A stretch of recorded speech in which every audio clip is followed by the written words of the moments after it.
National Convention.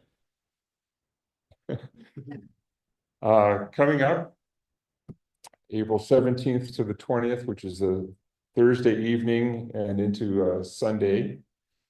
It's at the downtown Minneapolis Marriott Center Hotel. It's only a couple blocks away from the light rail line. So that's really, really nice. They have a special room rate for us attendees, $139 plus taxes and fees. That's really good for a downtown hotel. So, travel can be kind of a bother these days. So you could have a nice staycation at the convention, meet all kinds of atheist celebrities, drink till all hours of the night. You don't have to drive home. You can just go upstairs to your bed and crash. And they've also posted just the general admission. I'm going to get to that. Okay. So these are some of the admission prices. Just general admission is $299 plus a $19 fee. And then I hope our speaker will clarify this, because then it says local activist, $99. So does that mean anyone from Minnesota Atheists can get in for $99? I'm not sure. We'll ask our speaker. Limited incomes, $99. Student price is $49 with a, if you register with a .edu email or have a student ID. Kids 12 and under are free. And then at the opposite end, if you really want to go whole hog, they have the Atom Pass for $1,500. And that's they roll out the red carpet for you if you want to spend that kind of money. And some of that is tax deductible.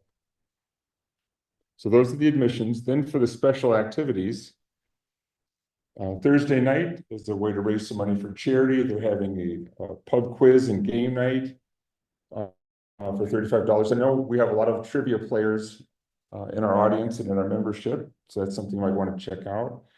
Friday night, awards dinner for $65, and then a Saturday VIP reception for $300. And then later that night, Saturday night, there's a drag show for $25. And then Sunday, there's a Sunday afternoon right after the convention ends, they have a service project where they're going to pack meals. And if you don't have a car but want to do this anyway, go ahead and sign up, because we'll figure out. There'll be enough of us locally with cars that can give you a ride to the service project. So go ahead and sign up if you're interested.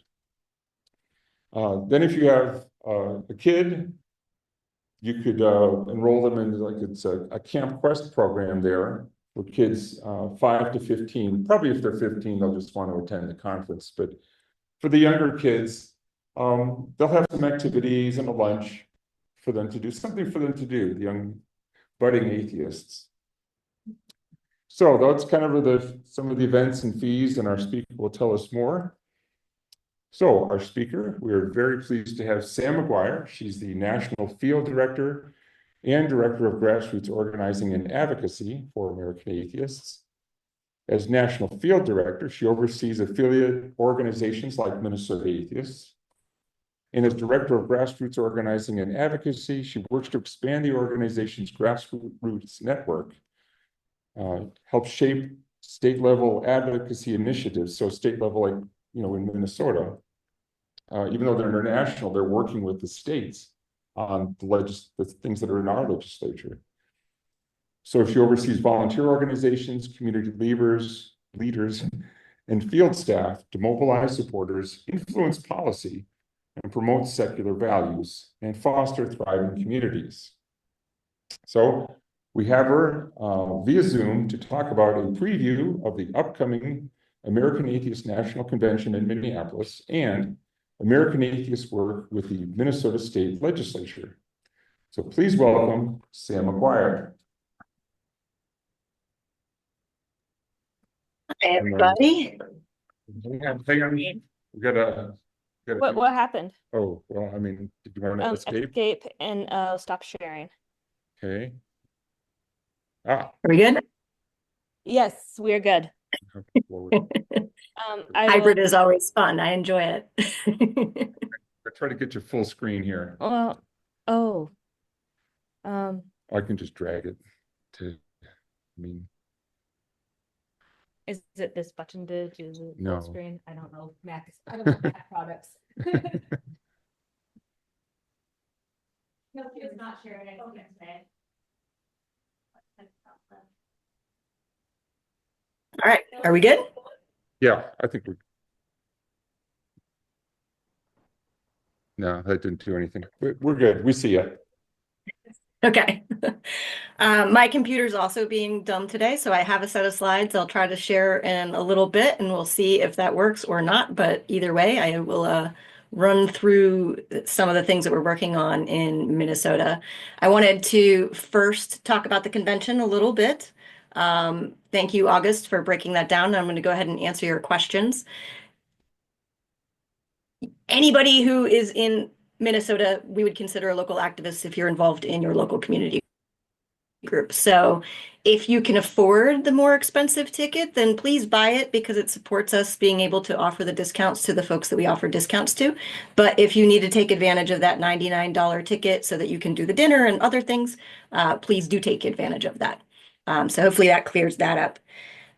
The convention, I love our convention. If you haven't been before, I say this as an American Atheist employee, but I also say it as somebody who ran a local group for years. And I would go to all of the conventions, AHAs and American Atheists and all of them, and some regional ones. And ours is always the most fun, hands down, because we have a lot of folks who just come. They don't care who's on stage. They don't care who's going to be doing what or talking about whatever. They just want to come for the fun time of hanging out with all their atheist friends that they only get to see once a year. So we have a bunch of social things happening. We have pub quiz on Thursday night, and we have an awards dinner on Friday afternoon. And then we have a drag show on Saturday night. And then, as August mentioned, we have a service project, which is it's not a ticketed event. Anybody can come to it. We've done the same thing for the last bunch of years. We partner with an organization called Outreach Program, and we pack, I think we're doing 25,000 meals this year. So we need a whole bunch of folks to help with that. We set up basically I don't know, an industrial line of people putting things together. So you get the same, you weigh the oatmeal and put it in a bag, and you do that until we pack all of them. And so it's fun. We play music. We kind of make it into a competition between tables, and it's a really good time. I think that you guys already know that our keynote speaker is Attorney General Keith Ellison. He'll be speaking on Friday afternoon. We're very excited about that. And then we have a panel of leaders, including Fish Stark and Nick Fish. This new fish in the business is confusing to me. Nick Fish and Fish Stark, who is the new AHA executive director, and Kevin Bowling having a panel on sort of the direction of the secular movement and going into the future. Another really cool panel that I'm excited about is our partners from Humanist International. We have the leaders of Norwegian humanists and Guatemalan humanists coming to speak with us, as well as Gary McClelland, who is the executive director of Humanist International, of which we are a member, and so is AHA. And then next year in DC, we are hosting the World Humanist Congress, which is an event that happens every 3 years. Last time was in Copenhagen, was supposed to be in Miami in 2020, and of course it got canceled. So it'll be in DC in August. And so we're really excited about that too, and to be able to hear from leaders in the international movement.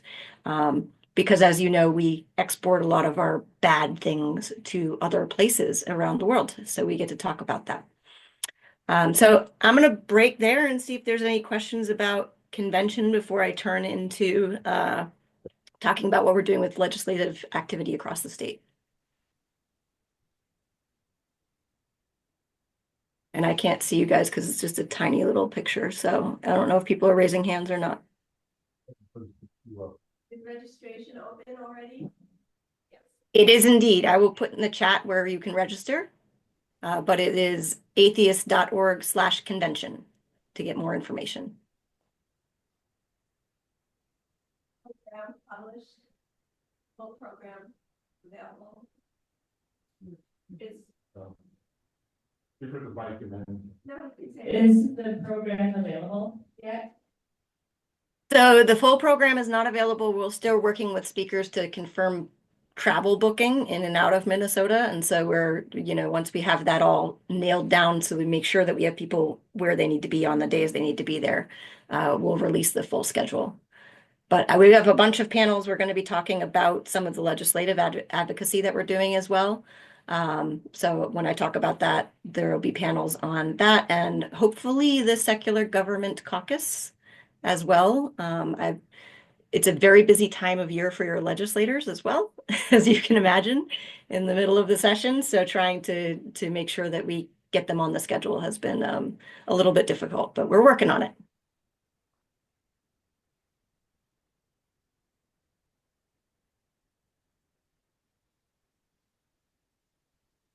Any other questions?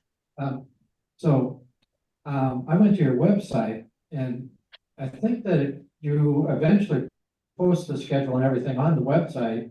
It was under events, convention, and really quite a bit of the information was there. But, and hopefully the secular caucus can do it. It's Easter weekend. What else do they have to do? They're not religious. Go home, maybe. I don't know. Atheist convention. Yeah, I mean, there is a fair amount of information on our website already. If I can post it in the chat for the folks that are online, and then maybe, but I also have a thing at the end that is a document that you guys can just click on and access. So I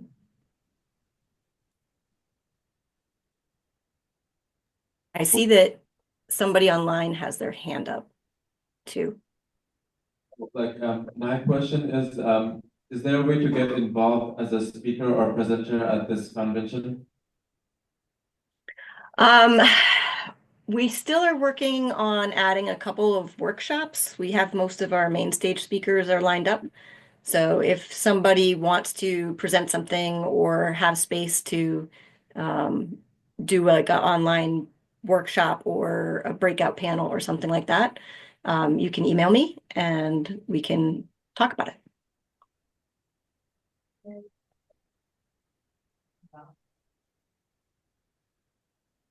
Mary Helen, you have you go ahead and ask your question.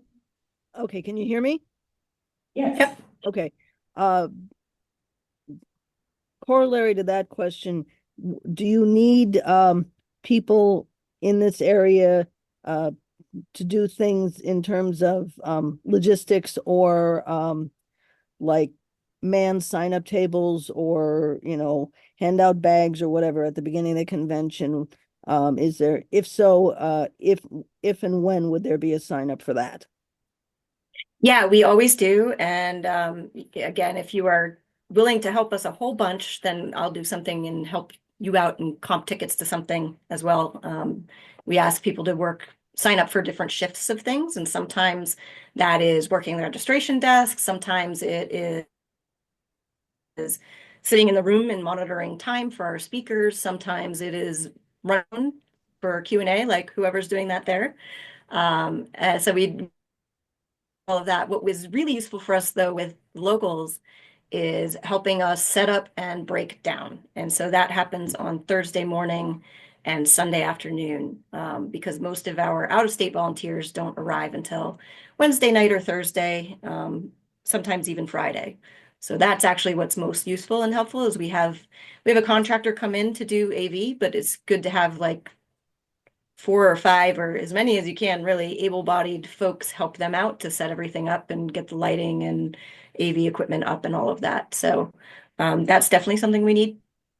I will send an email, I guess, to August and we can post that information somewhere. Does that make sense? Yeah, I'm more likely to do table help and such since I'm actually have physical challenges, but Okay. I can actually do tabling or timekeeping or whatever, stuff like that. Yeah, we need help at the, we have a merch store, so we need help with that. There's a lot of different kinds of jobs for folks to sign up for. So I'll just make sure that you guys get that to August and it gets sent out to your membership and to whoever's at this meeting. Thank you very much. You're welcome. If somebody is, working the, like the product room, let's say, so that they would end up missing the speakers, or do you have a way to at least audio bring the speaker into the product room? Yeah, so you would miss the speakers if you sign up for the store because we're not putting thing out into the lobby area. What I try to do is have the full schedule available at the same time as the volunteer sign up so that you know what you're missing. But as I said, there's a lot of things that happen before and after the convention, in between and breaks, that we also need help with. So if you really want to make sure you see a certain speaker, you'll have the full schedule before you sign up. Even though the airport is right on the light rail line to the hotel, I'm sure you wouldn't mind having some personal pickup service for some of the VIP speakers from the airport, so they won't have to take the light rail in. We might have some people that can do that. Okay, good to know. Thank you. Any other questions about the convention? Oh, do you have any, I'm a big fan of authors. What do you have for authors coming in? I'm sorry, who authors? Is that what you asked? Do you have any authors and speakers? So we haven't announced them yet, so I'm not going to announce them here. So, ghost writers. So, but Debbie is our vice president of programs and in charge of the conference. And so I know that she's working to get more speakers and bios collected from the next round of folks. And so hopefully we'll be able to send out some of those announcements. Any other questions? Yeah, that's it for the convention. We can talk about legislation now or whatever else you want to talk. Yeah, Sam, you may proceed with. Sure. And if you think of questions later, we'll do Q&A at the end as well. So let me see if I can get my computer to act right. I am not at all sure that I will be able to.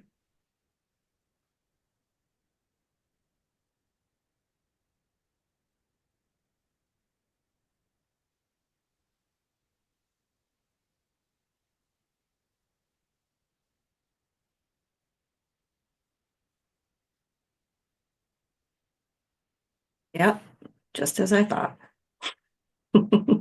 Hang on a second. We should have tested this earlier too, sorry.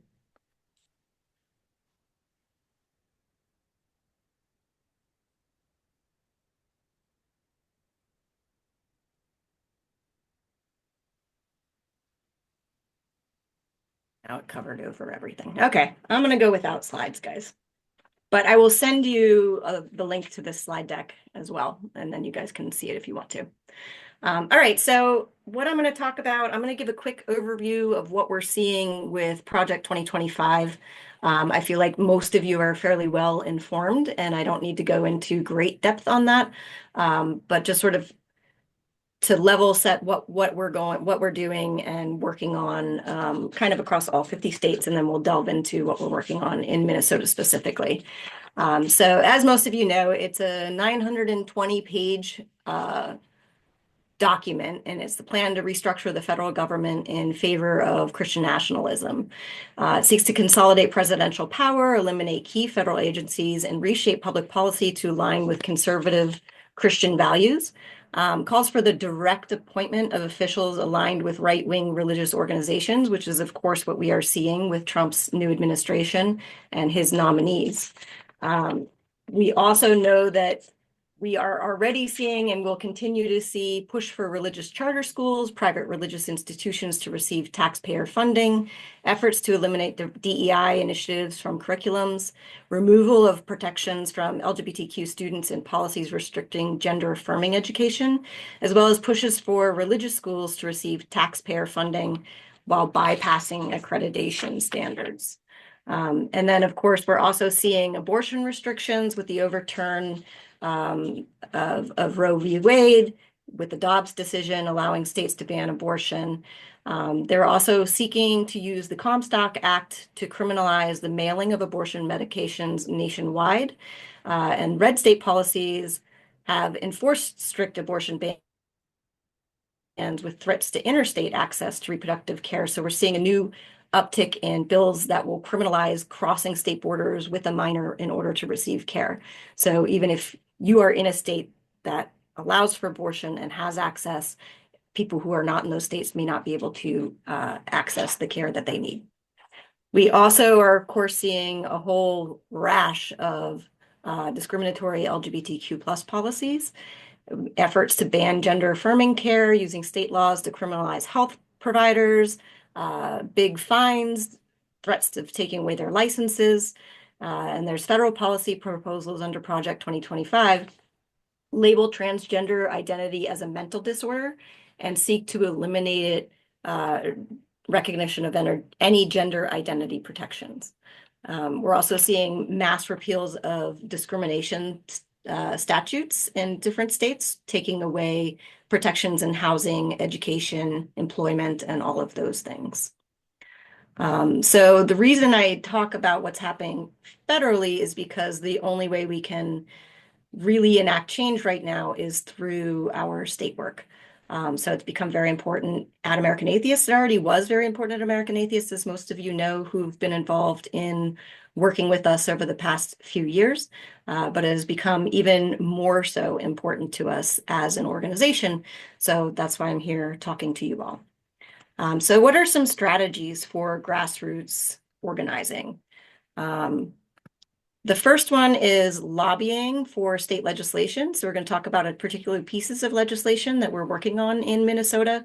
But one of the most direct things that you can do, especially in a blue state like Minnesota, is interact with your lawmakers and work on blocking bad things happening in your state and advancing good things to happen in your state. So that means that you need to stay informed about state legislative agendas.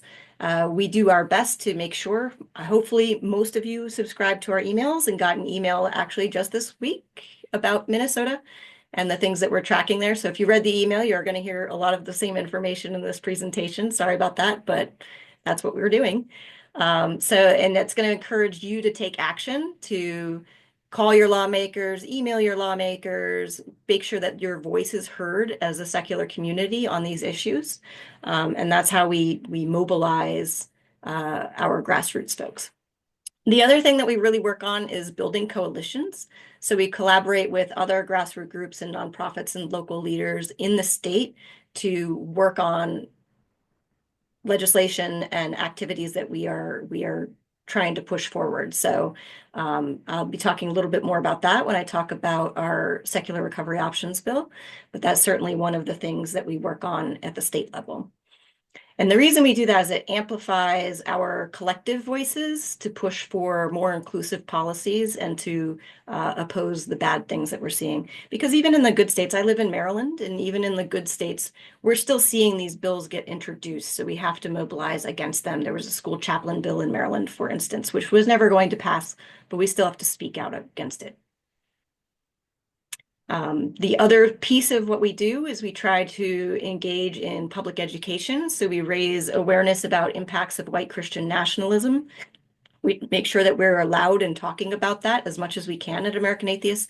We have been screaming about it for decades, whereas the mainstream media is only just sort of now picking up on those themes after the insurrection on January 6th.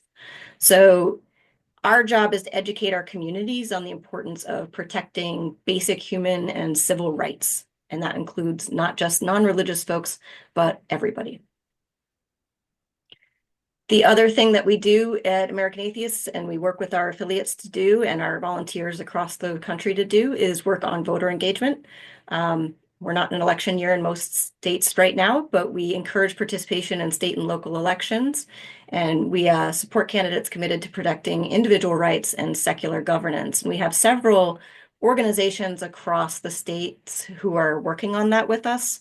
Most notably, I would say, is in Texas. We have Will Judy, who's our state director there, founded a group called Secular Houston, and it's a C4. And so he was actually endorsing candidates in this last election cycle and doing candidate ballots and that kind of thing, questionnaires, and collecting information from them and getting that information out to his organizations. The other thing that we work on statewide is we have groups in, geez, I don't know how many states now. 7 or 8 states. We have something called secular advocacy teams. And they are volunteer led, usually by our state directors or one of our state directors and other volunteers from their community. And they track legislation. They help us if we're trying to introduce legislation in their state. And they meet usually once a month, unless they're Virginia, which has a 30-day session. So they met weekly and they are just about done with their session, believe it or not. So that's another thing that we do and help organize and act as a resource for. We have a full-time state policy council who provides testimony and resources to those groups, and we're happy to do that in Minnesota on any of these bills too. We've submitted testimony on all of them that I'm going to talk about or will in the next committee. But that's one of the other things that we do to support our folks in the states. So at American Atheists, our legislative priorities obviously are centered on separation between religion and government. We oppose efforts to favor any particular faith over any other or any other minority religious view. We try to limit the harm that religion can cause, and we especially focus on things that impact kids and teens. We try to make sure that we are really focusing efforts on public schools. And as you know, in most states, that's becoming increasingly hard for us to track, one, the number of bills and also the type of bills that we are seeing across the country that are impacting public schools. And then we try to protect the civil rights of religious minorities as well as non-religious people, because we feel that religious freedom should be for everybody and not for the few. All right, legislation in Minnesota specifically, we are tracking HF 25, which would allocate $4 million in taxpayer funds to unregulated faith-based pregnancy crisis centers that spread anti-abortion misinformation. So that is one we're tracking closely. I don't know if it's going to get legs in Minnesota. We've certainly seen these types of laws pass in red states, though, where they're taking more and more money away from actual medical providers and giving it to these crisis pregnancy centers, which I could do a whole hour just on that. So if we have questions about that at the end, I'm happy to address them. The next one is HF 22. That's the so-called Parents' Bill of Rights that would severely restrict students' ability to access healthcare, requiring parental consent, even in cases where it endangers a minor. So you would have to get explicit parental consent before you, as a school nurse, could administer any aid. This is obviously built out of an anti-trans fear that our schools are doing something that they should not be doing at school. And we all know that that's actually not the case. So another one that we're tracking is HF 143. This one creates a new exemption in Minnesota that allows individuals, organizations, or entities to refuse to provide services or use their property for activities that conflict with their sincerely held religious beliefs. And they won't face any civil or criminal penalties if they do so. So it creates a broad exemption based on people's personal beliefs. So that's not all the bad stuff we're tracking. Those are the ones that we're tracking that we've submitted testimony on and have plans to oppose. We also are working on a really great piece of legislation in Minnesota, SF 271. It is the Secular Recovery Options Act. It's the second year it's been introduced. If it passes, it would be the first time we've got it passed. Well, that's not true, technically. We got it passed in New York State and the governor vetoed it. So we did get it passed there, but it's still not a law. So this would provide non-religious treatment and support programs protecting people's First Amendment rights. We also won a lawsuit in West Virginia in the last few years that is also related to this topic, where the inmate was not given parole because he was ordered to a religious treatment substance treatment program, and he refused to go to it. And so he was held longer than he should have been. And we won that lawsuit and got Andrew released. And that was pretty exciting for us. So this is sort of both a legal and legislative effort on our part to make sure that people have options if they are interacting with the justice system due to substance abuse. So what we're going to need for this is some of you have already gotten an email about joining our coalition, but we'll be pushing out information to all the local groups to take action when we need it. So that will mean calling and writing your legislators, submitting testimony. If you are willing and able to actually go testify on these things, we're happy to share pointers with you. Our talking points kind of walk you through that process and how to do it well. Legislators hate it when you just read the thing that you've submitted in written testimony. So it's very important to craft oral testimony that's different from what you submit as written.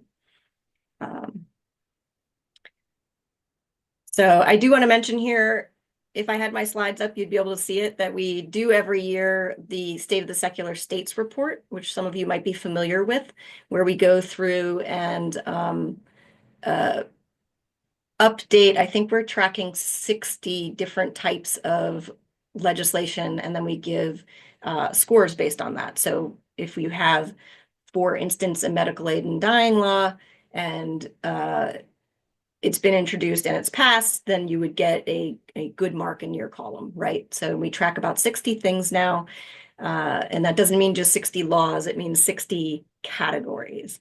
So there's many laws related to each category. Minnesota, thankfully, is one of our blue states on our map, which means that you are a good state in terms of religious freedom and protecting religious freedom. So congrats on that. We are actually not in Maryland, believe it or not. So good job. And that website, again, I'll send somebody a follow-up email with all of these links that were in this slide deck that I can't get to work.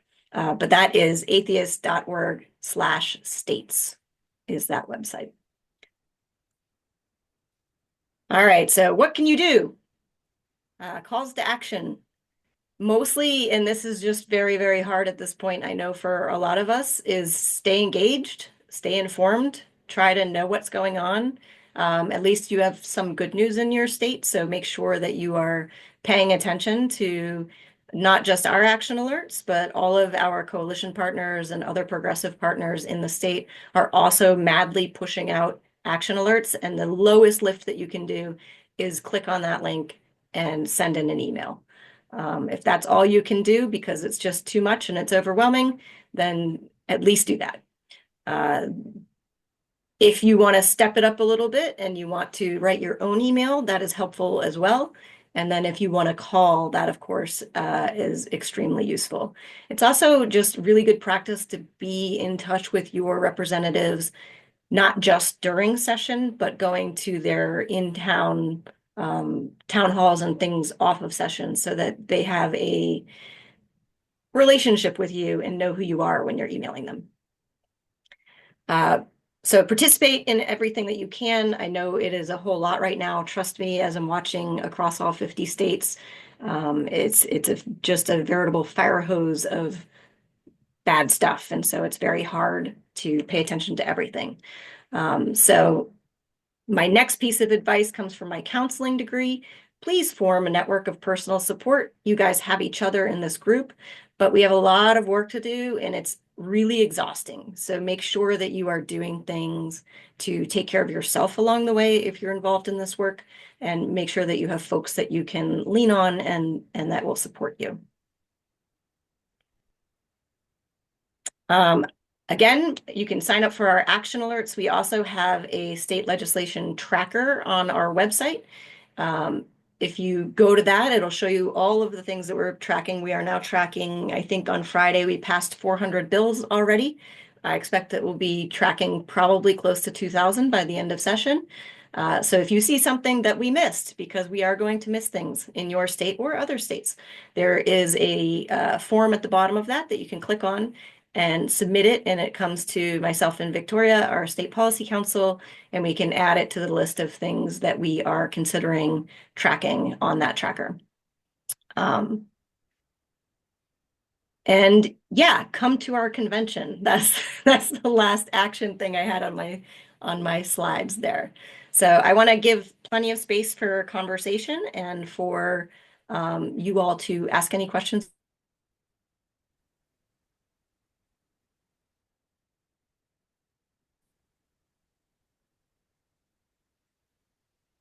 Do we have any questions? Back here.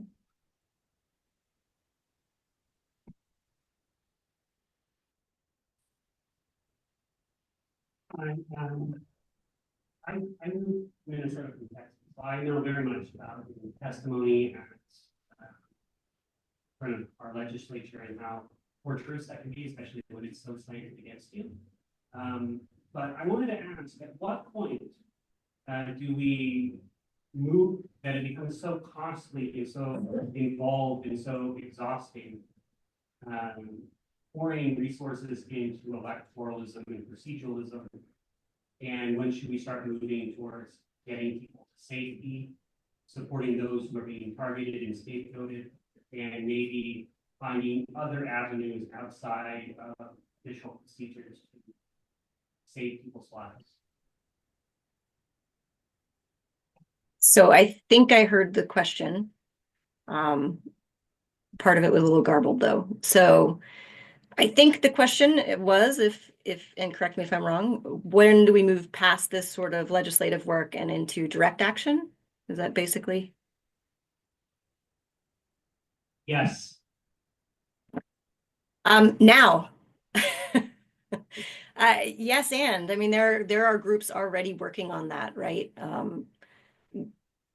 We can take an example from the reproductive justice movement, where we already were having to help people move across state borders to receive the care that they needed, right? So there are already abortion funds that have been working on that, and trying to get people out of their states where they can't access care and into states where they can't. And so I know that there's been an expansion in the repro movement, because I sit in that coalition as well, of talking about, and now what, right? What if we need to actually help people move from state to state, not just for a procedure, but for good?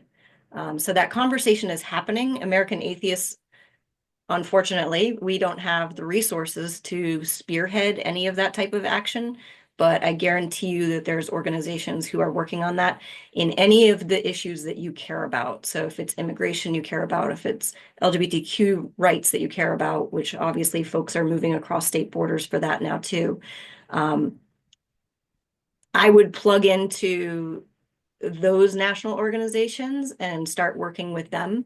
A lot of folks are already calling for the sort of direct action that you're talking about. Does that answer that question? Yeah. Last year in the Minnesota legislature, there was a end of life choices bill that they were working on.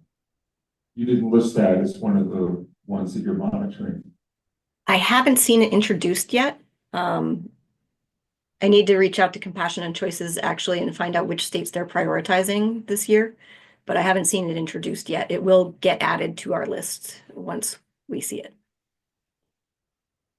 That's a good point, because we have 2-year sessions, and if a bill is introduced in the first year, then it can be held into the second, but now the session ended. Basically, all the bills are dead and have to be reintroduced again. So as you say, it hasn't been reintroduced yet. It probably will be. But it's not, that's why it's not on your radar yet. That answers my question. Like I said, we are tracking 400, over 400 now, and and that's since January 2nd, right? So we are adding bills at an alarming rate, and we expect that we should be at about 2,000 by the end of session. But if you see something get introduced and we haven't added it to our tracker yet, please let us know.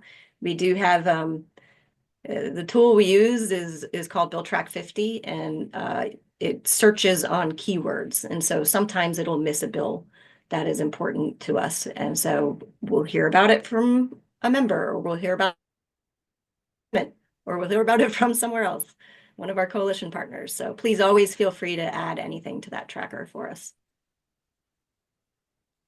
I was wondering what the status is of the Minnesota Equal Rights Amendment. That I don't know. It's a good question because we had a speaker from that organization last year and we haven't followed up on it ourselves. I can look and see real quick probably, but it's not one that we're necessarily tracking.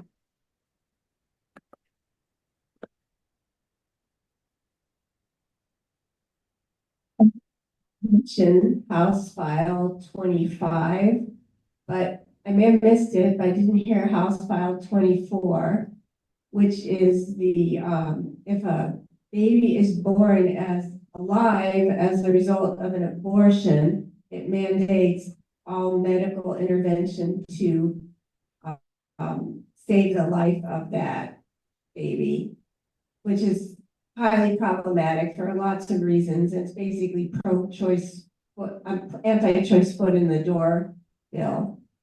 I wonder. What was the number on it? Yeah, it's at House File 24. 24. Okay.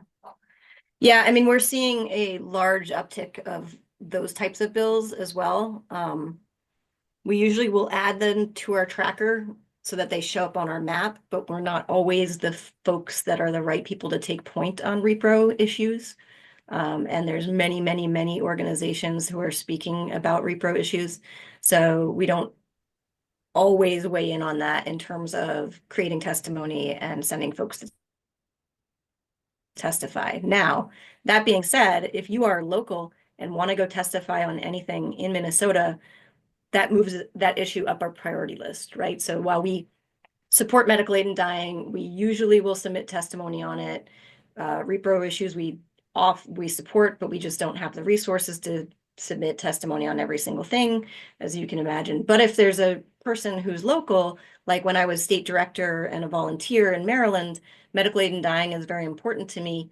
So it became more important for American Atheists to provide me resources because I was going to go there in person and testify. And so, and participate in the lobby day and that sort of thing. So it's always, if we have a local advocate who's really interested in working on issues, it makes certain things sort of move up our priority list, if that makes sense.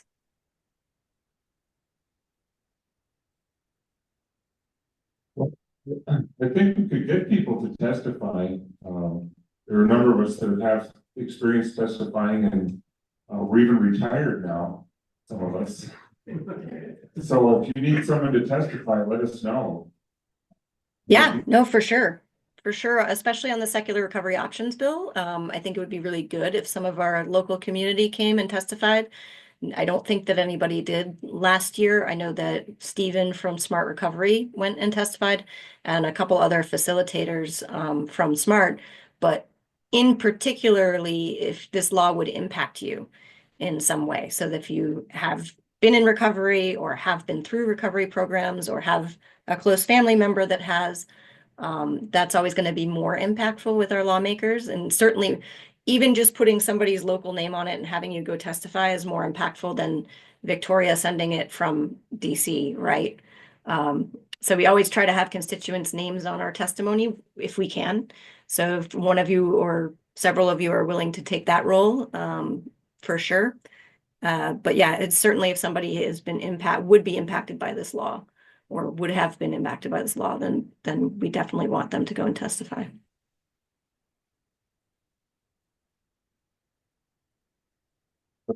Comments?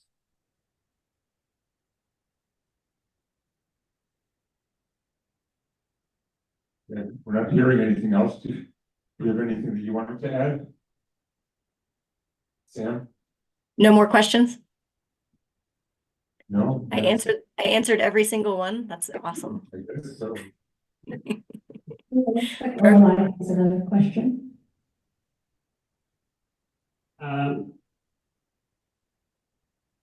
Are there emergency alerts that we should be aware of when we need to, let's say, maybe massively mobilize to get people out of maybe a state or the country? And how would we, who's doing the best organizing around those kinds of topics, maybe for other targeted groups? I had trouble hearing you. Can somebody repeat that? Oh, I'm sorry. I didn't realize you had to talk over here. I was asking how, when do we cross the Rubicon, maybe, meaning we get into kind of this emergency situation where we need to actually start mass mobilizing to get people to safety, maybe even out of the country? And what is the coalition building that we're doing around that? Particularly for trans people and stuff, but we're very much scapegoated. Yeah, I haven't heard people organizing to get people out of the country yet. I'm sure that is happening. And you as a border state are probably going to hear more about that quicker than I will here down in Maryland. I know that I hear from partners, again, because we have our kind of coalitions are doing so many different things. I know that folks are organizing down on the southern borders, not to get people out of the country, but to help the folks who are already here.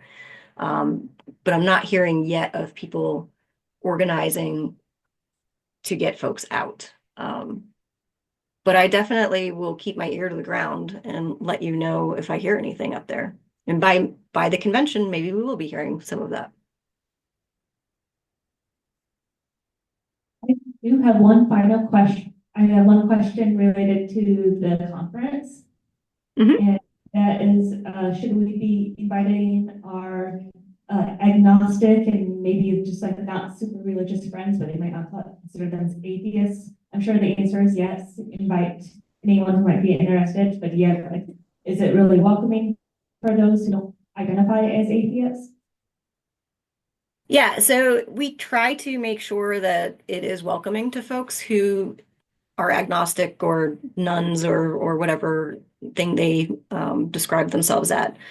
I would say that has been more the case in recent years under Nick's leadership than it was previously under David's leadership, where we've really, because we are doing this state work and because we do work in coalition so much, we want to make sure that if any of our coalition partners were to come to our event, that they didn't feel othered or unwelcome. So there will be stories of, folks leaving religion and talking about their religious trauma and that sort of thing. But those are generally more personal stories and not sort of the overall theme of the organization anymore, where we used to put up billboards, right, that were like, skip church and church is bad and don't do that. And we really have tried to move away from that sort of position as an organization. And I think it's a good thing because we do need all of us right now working together as much as we can. So I don't think that sort of attitude is helpful in our work, if that makes sense. What do you have in mind for publicity or advertising in the Minnesota area here that billboards, ads in newspapers, radio interviews, TV interviews, what do you have in mind? That would be a great question for our comms director. I am not sure what we have going on with that. Not gonna lie. It's the other department, comms takes care of that. I don't know if we have specific plans to put anything in the media there. We usually will try to reach out to media and get some earned media, so they want to cover the convention. But I'm not sure how that effort is going. So if you have contacts that are reporters locally, please do let us know. I think a lot of people have asked us about billboards in the past year. And we always said, well, we're going to wait and see if American Atheists does one and we could partner with them and chip in some money. Yeah, I'm fairly sure that we are not intending to do a billboard, but I don't know that for absolutely sure. So I can definitely ask Melina and get back to you all with that. Yeah, because it's very possible that we'd be able to chip in for a good percentage of it, just to make the statement, get the word out and get people to the conference. Okay, good to know.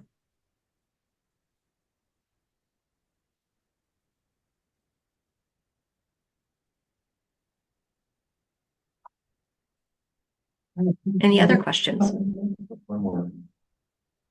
Hi, I'm just wondering, like, if we need to be concerned about threats of violence at the convention. I was at a paleontology conference that was hosted here in Minneapolis in the fall, and somebody came and threatened violence against the members there. So I was just curious if, yeah, I was just curious if there was anything that, if we're planning on attending, we need to worry about, or if there's anything that we can do to increase our personal safety.